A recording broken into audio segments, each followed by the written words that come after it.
골로새서 2장 6절에서 15절까지 말씀입니다. 오늘 본문 말씀 6절은 그러므로로 시작하고 있습니다. 여기서 그러므로라는 말은 골로새서 1장 13절부터 시작된 기독교의 교리인 예수 그리스도는 누구신가를 받는 말씀입니다. 그래서 1장 13, 14절은 흑암의 권세에서 우리를 건져내사 사랑의 아들의 나라로 옮겨주시고 죄사함을 얻게 하신 예수 그리스도를 말하고 있으며, 이어서 1장 15절부터 23절은 모든 피조물보다 먼저 나신 주님은 하나님의 형상이시고 만물의 창조주시며 만물이 그 안에 함께 서 있는, 즉 세상 만물이 그분이 붙잡아 주심으로 존재하며 변함없이 운행되고 있는 그런 분이라고 합니다. 그리고 18절부터 23절은 그런 분이 교회의 주님이시고, 즉 머리로서 하나님이 모든 충만이 그 안에 계셔서 십자가를 통해서 만물을 하나님과 화목하게 하시고 원수였던 우리를 화목하게 하셔서 거룩하고 책망할 것이 없는 자로 그분 앞에 세우고자 하셨다는 말씀입니다. 그래서 1장 24절부터 2장 5절은 바로 그런 주님의 사역에 일꾼으로 부름받은 바울이 자기의 사역을 영광스럽게 생각하고 있으며, 우리에게도 그 놀라우신 주님과 연합하여 하나님의 비밀인 그리스도를 깨닫게 하려 한다는 말씀을 하고 있습니다. 그런 다음에 이 모든 말씀을 받아서 2장 6절에 그러므로라고 한 것입니다. 6절의 말씀을 보면 그러므로 너희가 그리스도 예수를 주로 받았으니라는 말은 기독교 신앙에 있어서 예수님을 주님으로 받아들였다는 것으로 요약할 수 있습니다. 그러나 요즘 신학자들의 논쟁이나 또는 목회자들의 논쟁 중에 예수 그리스도를 구세주로만 보는 사람과 구세주와 주로 받아야 한다는 것 때문에 논쟁이 있습니다. 그러나 이것은 논쟁거리가 되지 않는 것입니다. 왜냐하면 예수 그리스도는 구세주일 뿐만 아니라 우리의 주라고 함께 고백해야 신앙 고백이 완성되는 것입니다. 여기서 받았다는 말, 파레라 베테라는 말은 단지 우리 마음속에 주님을 모셨다는 것과 함께 인정한다는 의미입니다. 그러니까 성도란 누구냐면 예수님을 주인으로 받아들인 사람들입니다. 그러하기에 성도는 자기가 자기 주인이 아니라는 고백이 매우 중요합니다.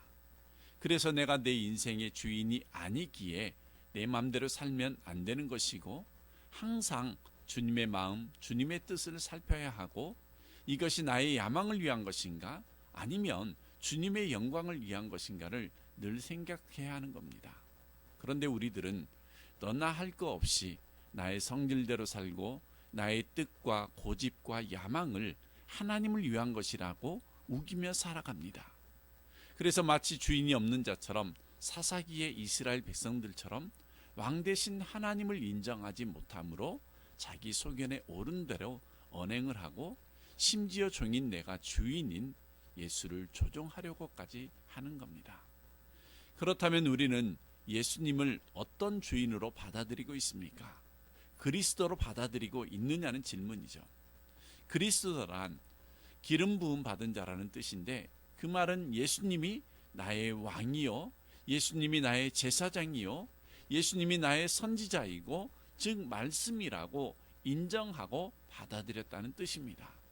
그러니까 6절에 너희가 예수를 주로 받았으니, 그러고 그 다음에 말씀을 보면 그 안에서 행하되, 그러니까 예수님을 주로 받았다는 것은 단순히 인정한다, 받아들인다는 것으로 끝나는 것이 아니라는 말씀입니다. 그 안에서 그대로 행해야만이 진짜라는 말이죠. 말하자면 주인이신 예수 안에서 살고 행동하고 처신하며 예수 안에 존재해야 하는 겁니다. 그것도 지속적인 행함을 말하는 겁니다. 왜냐하면 6절 말씀이 행하되 문장으로 끝나는 것이 아니라 7절로 이어지기 때문입니다. 그러니까 주 안에서 행하려면 어떻게 살아야 하느냐에 대해서 7절에서 말씀을 하고 있는데, 말씀을 보시면 그 안에 뿌리를 박으며 세움을 받아 교훈을 받은 대로 믿음에 굳게 서서 감사함을 넘치게 하라. 7절에서는 세 가지를 언급합니다. 그 첫째가 뿌리를 박는다.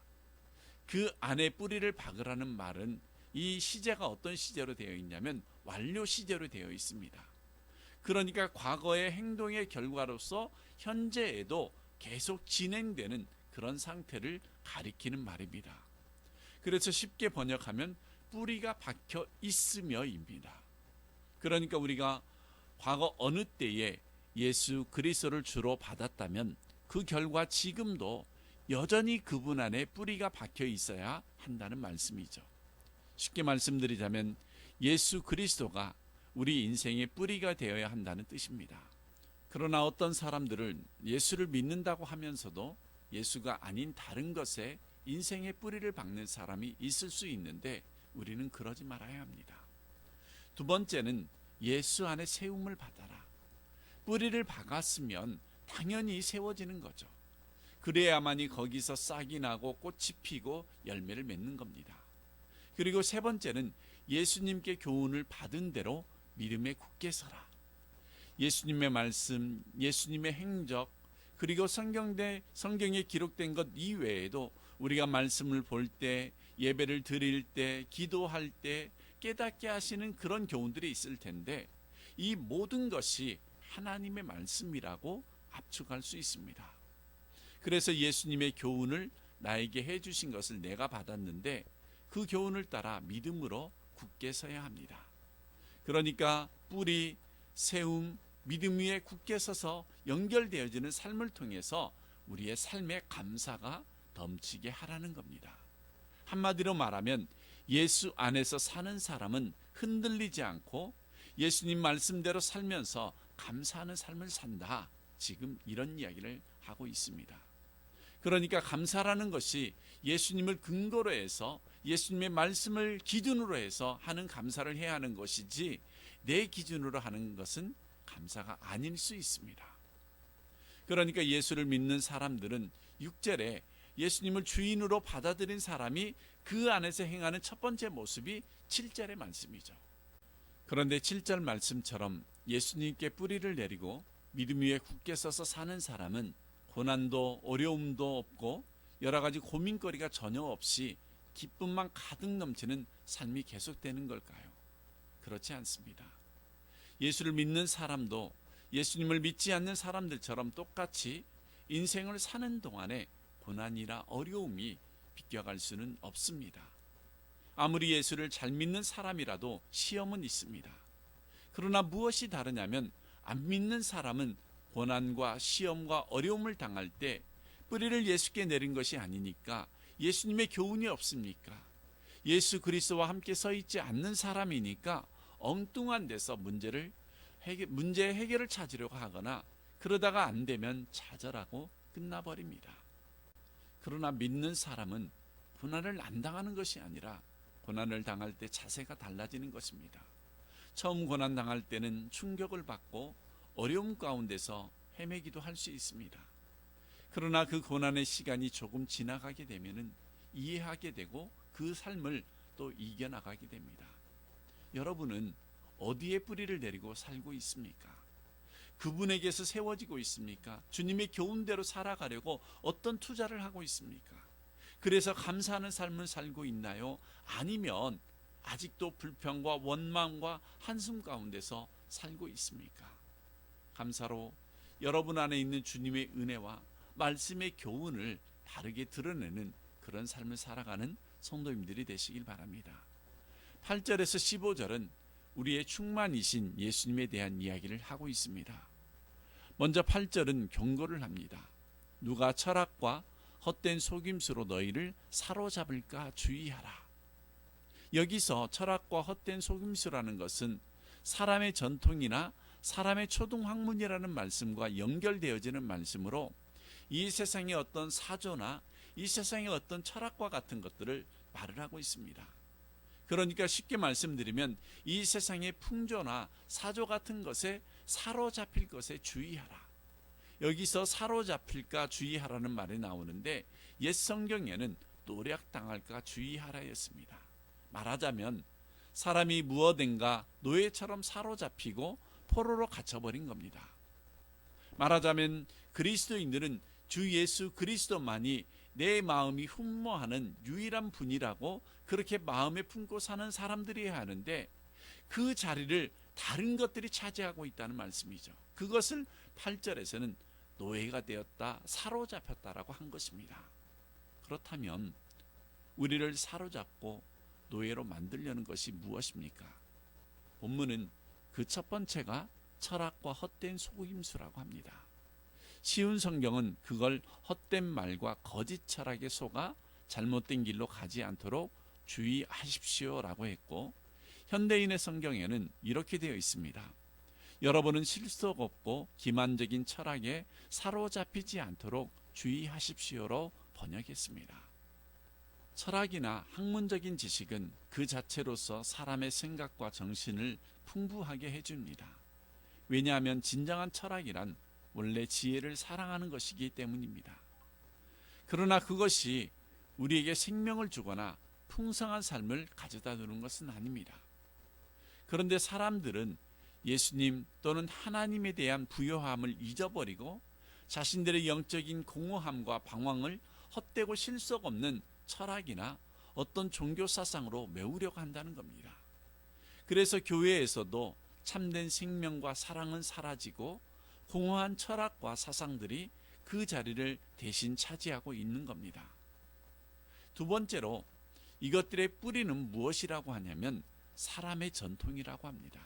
말하자면 철학은 전통적으로 전해 내려오는 사람의 가르침이지 그것이 생명의 말씀이거나 진리가 아니라는 것입니다. 그래서 우리는 성경 하나님의 말씀의 원리와 더대로 전해 내려오는 전통 사람의 가르침이 충동할 때 항상 성경의 가르침으로 기준을 잡아야 하는 겁니다. 우리 교회 어느 장로님이 처음 교회에 나오셨을 때 많이 혼란스러웠다고 합니다. 그 이유는 그동안 신앙생활하면서 들었던 말씀과 우리 교회에서 듣는 말씀이 95% 이상이 달랐기 때문이라고 합니다. 그래서 담임 목사님과 상담 중에 이런 질문을 했다고 합니다. 목사님이 말씀하시는 그 근거가 무엇이냐라고 이야기를 했을 때 담임 목사님은 모든 말씀의 근거는 성경이라고 답변을 하시자 이분이 전에 가지고 있었던 95%의 그 모든 것들을 다 정리하고 이제는 혼란스럽지 않고 기쁨으로 신앙생활할 수 있게 되었다는 고백을 최근에 들었습니다. 우리는 어떤 행동이나 종교적인 형식들이 성경이 가르치는 그 정신을 제대로 드러내지 못하고 있다면 그것은 결국 우리를 하나님이 아닌 종교 또는 사상 또는 어떤 자기의 체험이나 그런 틀 속에 가두어 노예화시키는 삶이 되는 겁니다. 그래서 8절의 세 번째로 그것을 세상의 초등학문, 즉 유치하고 초보적인 세상의 원리라고 하는 겁니다. 이것은 오늘날 우리가 말하는 철학이라기보다는 교회에 침투한 일종의 종교 혼합주의를 말하는 것입니다. 골로새 교회는 이단에 배격하기 위해서 기록되었습니다. 절대적인 것을 부인하고 하나님과 세상 것을 섞어서 이게 철학인지 종교인지 애매해져서 다 그것이 하나님을 숭배하는 것처럼 받아들인 겁니다. 예수님 외에 인간의 이성이나 과학이 우리 신앙을 보충해야 할 것처럼 생각하거나 아니면 어떤 신비한 체험이나 철학이나 또는 요가나 명상이나 멋진 사상이 그것을 대신한다면 그것은 더 이상 기독교가 아닙니다. 또한 광신적인 성령의 운동이나 신비적인 치유운동, 은사주의, 신사주의 같은 것들이 여러분의 신앙의 허전함을 메꾸려고 달려들지는 않습니까? 그렇게 되면 어떤 결과가 우리에게 생기냐면 예수 그리스도의 유일성이 손상되는 겁니다. 왜 그렇게 되느냐면 이유는 예수 그리스도 한 분으로 불충분하다라는 생각을 했다는 것이고 아니면 예수를 더 잘 믿는 방법으로 받아들였다는 것을 생각할 수도 있습니다. 그래서 9절에 이런 말씀을 하는 거죠. 그 안에서 신성의 모든 충만이 육체로 거하시고, 그 안에는 바로 예수님이죠. 하나님의 비밀이신 예수 안에서 신성의 모든 충만이 육체로 거하신다.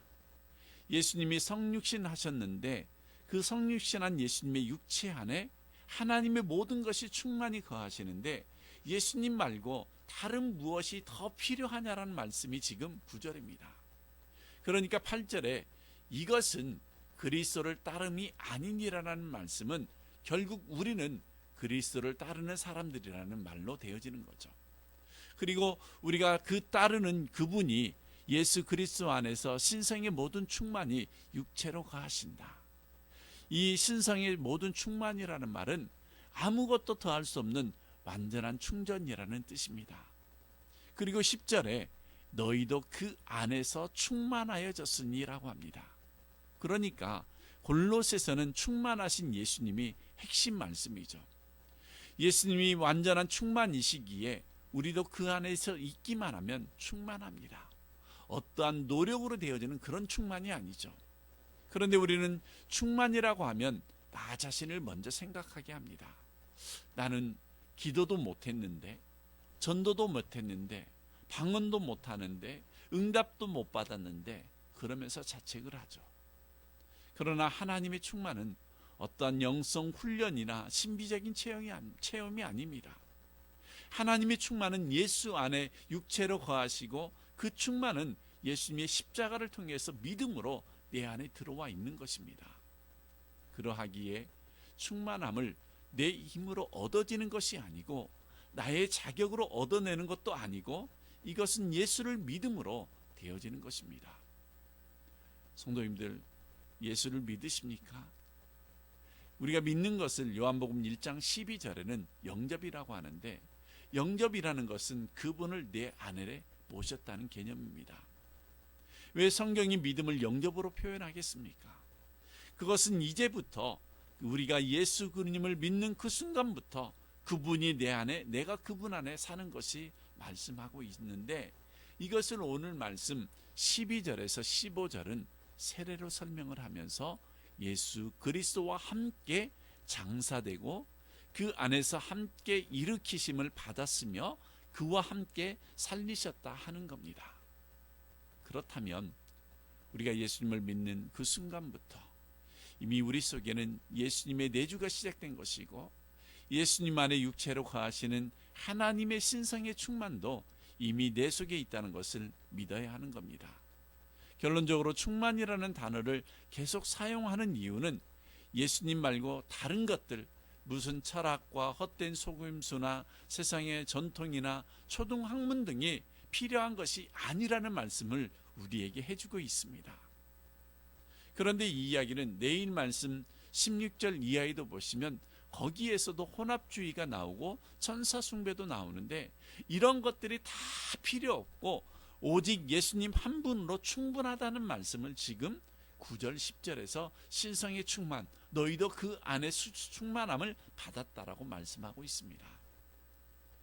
10절 후반부를 보시면 그는 모든 통치자와 권세의 머리라는 것은 한마디로 말하면 세상의 모든 것의 머리시다는 말씀입니다.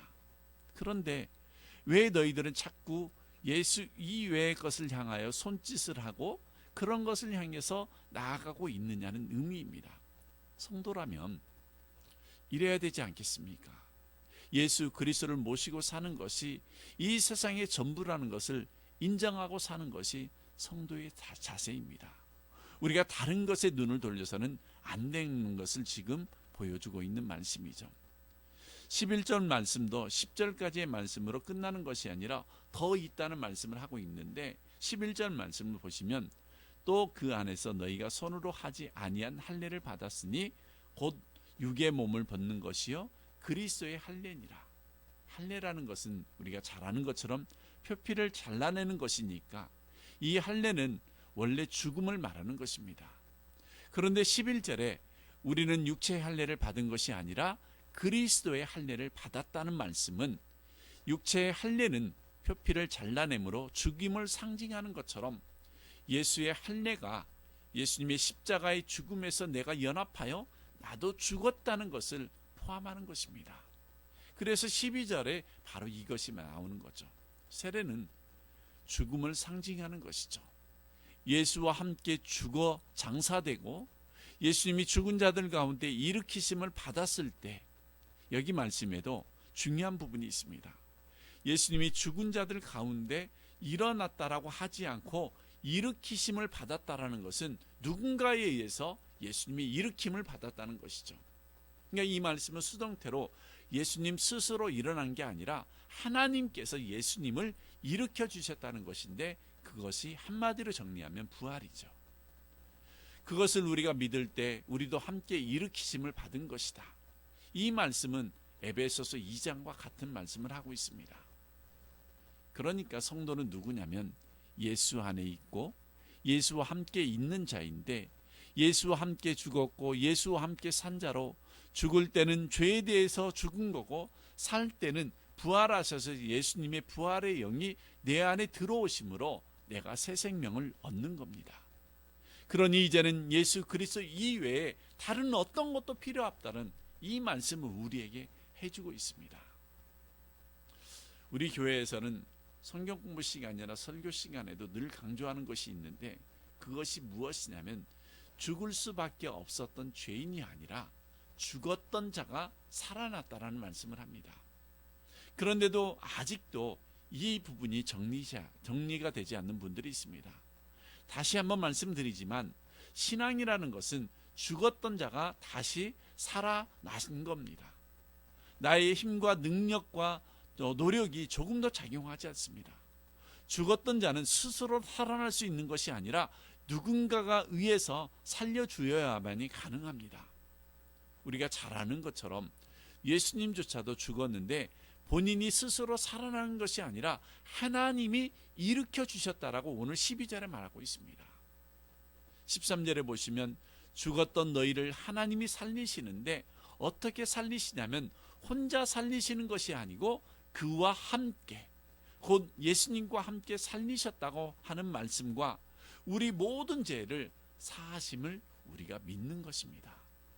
그러므로 할례나 세례를 지금 말씀하고 있는 것은 자기 육체의 능력을 우리는 신뢰하지 않습니다라고 지금 바울이 말하고 있습니다. 그 결과 14절에 이런 말씀이 있죠. 우리를 거스르고 불리하게 하는 법조문으로 쓴 증서. 여기서 법조문으로 쓴 증서라는 것은 율법을 가리키는데, 이 율법을 왜 법조문으로 쓴 증서라고 하느냐면 마치 이것은 빚쟁이들의 빚문서와 같은 것이다는 겁니다. 그것을 예수님께서 우리와 함께 죽고 부활하심으로써 이 법조문을 쓴 증서를 지우고 제하고 십자가에 못 박아버렸다라는 말씀을 하고 있습니다. 언제 그렇게 했느냐면 예수님이 2000년 전에 십자가에서 돌아가실 때 단번에 해결해 주셨습니다. 그리고 2000년이 지난 후 내가 믿는 지금 이 순간 2000년 전으로 소급해 가서 그 일이 나에게 일어났다는 겁니다. 그러니 나는 더 이상 이제는 죄의 종도 아니고 세상의 종도 아니고 율법의 종도 아닙니다. 그리고 마지막 한 가지 더 볼 것이 있는데 15절 말씀입니다. 15절의 말씀을 보니까 통치자들과 권세자들을 무력화했다. 이 통치자들과 권세들은 한마디로 말하면 사단의 세력을 말하는 건데, 왜 통치자와 권세라고 했느냐면 바울 당시에 노마라고 하는 제국의 통치자 권세를 가지고 있고, 이들은 황제 숭배라는 것에 기독교인들을 압박해서 핍박을 하고 죽였습니다. 그래서 그 통치자들과 권세들의 배후에 사단의 세력이 있다고 하는 그런 의미입니다. 이 사단의 세력들은 예수님께서 십자가에서 드러내고 무력화시키고 드러내심으로 구경거리로 삼으시고 십자가로 그들을 이겼다고 말씀하고 있습니다. 우리가 예수님을 믿고 십자가와 부활을 믿는다면 마지막 그 사탄의 세력의 영향을 받지 못하도록 모든 것을 하나님께서 물리쳐 주시고 무력화시켰다는 겁니다. 그러므로 예수님을 영접하고 믿는 사람은 이제는 사탄을 두려워할 필요가 없다는 겁니다. 이제 오늘 말씀을 맺겠습니다. 오늘 말씀은 이렇습니다. 예수 안에서 충만해졌으니 그 안에서 행하되 뿌리를 예수님께 받고 세움을 받으며 예수 그리스도를 굳게 믿음으로써 감사하는 삶을 살 때 세상 철학이나 초등 학문이나 전통에 매이는 것이 아니라 예수님을 따르는 자가 되어야 한다는 것입니다. 왜냐하면 예수님의 충만함 때문에, 예수님의 충만이 우리에게 무엇을 주느냐면, 우리가 예수와 함께 죽고 예수와 함께 삶으로써 율법에서 벗어나게 하시고 죄에서 벗어나게 하시고 사탄의 지배에서 벗어나게 했다는 겁니다. 그러니 예수 안에 살아야 함을 말씀하는 내용이죠. 이런 말씀은 오늘로서 끝나지 않고 내일 말씀에도 계속 이어져 완성이 됩니다. 여러분은 이런 예수 그리스도를 주로 확실하게 믿고 고백하며 그 안에서 행하고 예수님께 뿌리를 받고 살아감으로 예수님의 승리가 나의 승리가 되시는 그런 성도가 다 되시길 주님의 이름으로 축원합니다. 기도하겠습니다. 하나님 아버지, 감사합니다. 우리가 예수를 주님으로 받았으니 이제는 그 안에서 행하고 뿌리도 예수님께 내리고 예수 그리스도에 대한 믿음에 굳게 서서 감사하는 삶을 살아야 되는데 왜 감사를 해야 하느냐를 오늘 말씀에서 보았습니다.